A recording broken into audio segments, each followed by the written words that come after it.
Assalamualaikum warahmatullahi wabarakatuh. Kembali lagi bersama kami, Mata Ilmu. Kali ini kami akan berbagi informasi seputar sejarah Ukraina merdeka dari Uni Soviet. Sebelum itu, apabila teman-teman masih belum subscribe channel kami, alangkah baiknya teman-teman sumbangkan satu subscribe-nya untuk berlangsungan channel kami ke depan. Terima kasih. Konflik antara Rusia versus Ukraina semakin memanas. Sejak Kamis tanggal 24 bulan Februari 2022, Rusia memulai perang dengan melancarkan serangan ke wilayah Ukraina. Kedua negara ini sebenarnya punya sejarah panjang. Ukraina pernah menjadi bagian dari Uni Soviet yang kemudian menyatakan merdeka seiring berakhirnya Perang Dingin pada tahun 1991. Sejak dahulu, wilayah Ukraina sudah menjadi perebutan pemerintahan besar di Eropa bagian timur. Berabad-abad lamanya, kawasan yang kemudian disebut sebagai Ukraina dikuasai atau dibagi-bagi wilayahnya oleh bangsa-bangsa lain dari zaman lama hingga memasuki era modern. Tanggal 23 Juni 1917, Republik Rakyat Ukraina berdiri sebagai negara Ukraina modern. Republik ini, tulis Nicholas V, Ryazanovsky, adalah a histories of Rusia 1963, diakui internasional. Sebelum itu, Ukraina merupakan bagian dari pemerintahan sementara Rusia usai revolusi Rusia. Revolusi ini menggantikan sistem Tsar di Rusia menuju pembentukan Uni Soviet. Republik Rakyat Ukraina tak bertahan lama dan jatuh seiring dideklarasikannya negara Ukraina yang antisosialis pada tanggal 29 April 1918. Namun, pemerintah baru ini juga berlangsung singkat saja dan berakhir pada Desember 1918 dan digantikan kembali oleh Republik Rakyat Ukraina dengan pusatnya di Kiev. Perjanjian Riga pada tanggal 18 Maret 1921 semakin memperumit urusan kekuasaan di Ukraina karena banyak kepentingan yang ikut bermain. Terjadilah Perang Ukraina Soviet yang berakhir dengan memasukkan wilayah Ukraina ke dalam Republik Sosialis Soviet Ukraina sebagai bagian dari Uni Soviet yang merupakan representasi dari Rusia. Sejarah kemerdekaan Ukraina dari Uni Soviet dengan segala dinamika dalam perjalanan sejarah dan kerumitannya dengan Rusia. Wilayah di Ukraina ikut terseret ke pusaran Perang Dunia Kedua, yakni di tahun 1939 sampai 1945 yang dilanjutkan Perang Dingin.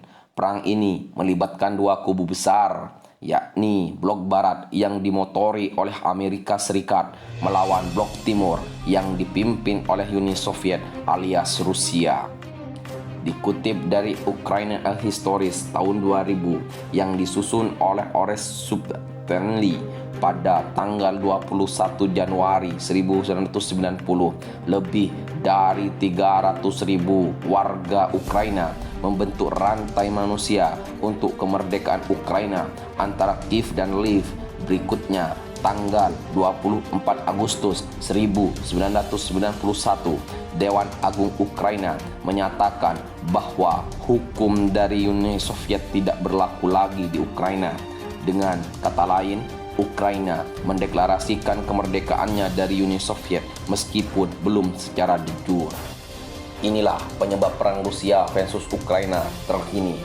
Sejak menjadi negara merdeka, Ukraina masih tetap terlibat polemik atau ketegangan dengan Rusia, terutama pada era pemerintahan Presiden Ukraina kedua, yakni Viktor Yushchenko yang menjabat sejak tahun 2005 hingga 2010. Penyebabnya terutama karena Yushchenko lebih merapat ke Uni Eropa ketimbang dengan Rusia. Ketegangan meningkat lantaran krisis Crimea tahun 2014. Kawasan semenanjung Crimea yang semula berada di wilayah Ukraina dianeksasi oleh Rusia. Dilaporkan BBC News tanggal 13 November 2014, krisis Crimea memicu kerusuhan serta perpecahan di Ukraina bagian timur dan selatan.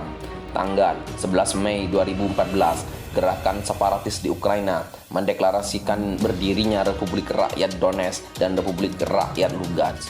Dua wilayah inilah yang menjadi pemicu terjadinya kembali konflik Ukraina versus Rusia sejak tahun 2021 dan memicu perang pada Februari 2022.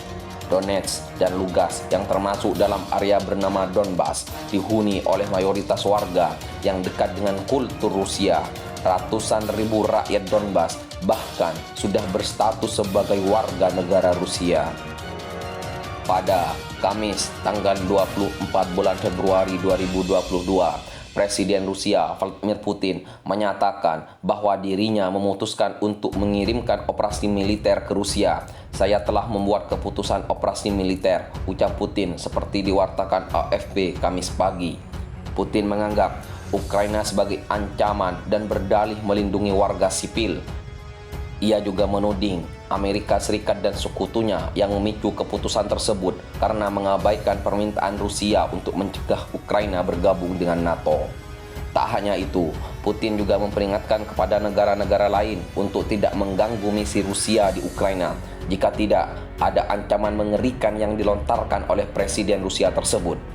Kepada siapapun yang mempertimbangkan untuk ikut campur dari luar, jika Anda melakukannya, Anda akan menghadapi konsekuensi yang lebih besar daripada yang pernah Anda hadapi dalam sejarah. Semua keputusan yang relevan telah diambil. Saya harap Anda mendengar saya, tandas Putin. Pihak Ukraina tidak tinggal diam dan membalas pernyataan perang oleh Rusia. Melalui juru bicara Kementerian Luar Negeri Oleg Nokolenko, Ukraina menegaskan akan memberikan perlawanan dan mempertahankan kemerdekaan tanah air mereka. Ini merupakan tindakan perang, suatu serangan terhadap kedaulatan dan integritas wilayah Ukraina, sebuah pelanggaran menjijikkan terhadap statuta PBB, norma, juga prinsip hukum internasional, tukas Nikolenko dilansir CNN. Kamis 24 Februari 2022. Kami harus melawan penyerang dan mempertahankan tanah Ukraina sekuat mungkin, tegasnya. Hingga saat ini, serangan Rusia ke beberapa kota di Ukraina masih berlangsung dan sudah memakan korban. Banyak pihak dari seluruh dunia yang menyerukan kepada Rusia agar menghentikan agresinya dan menghormati kedaulatan Ukraina. Demikian sejarah kemerdekaan Ukraina. Apabila informasi ini membantu dan memberikan pengetahuan kepada teman-teman sekalian, bisa teman-teman subscribe dan juga share channel kami supaya kami lebih bersemangat ke depan. Terima kasih. Wassalamualaikum warahmatullahi wabarakatuh.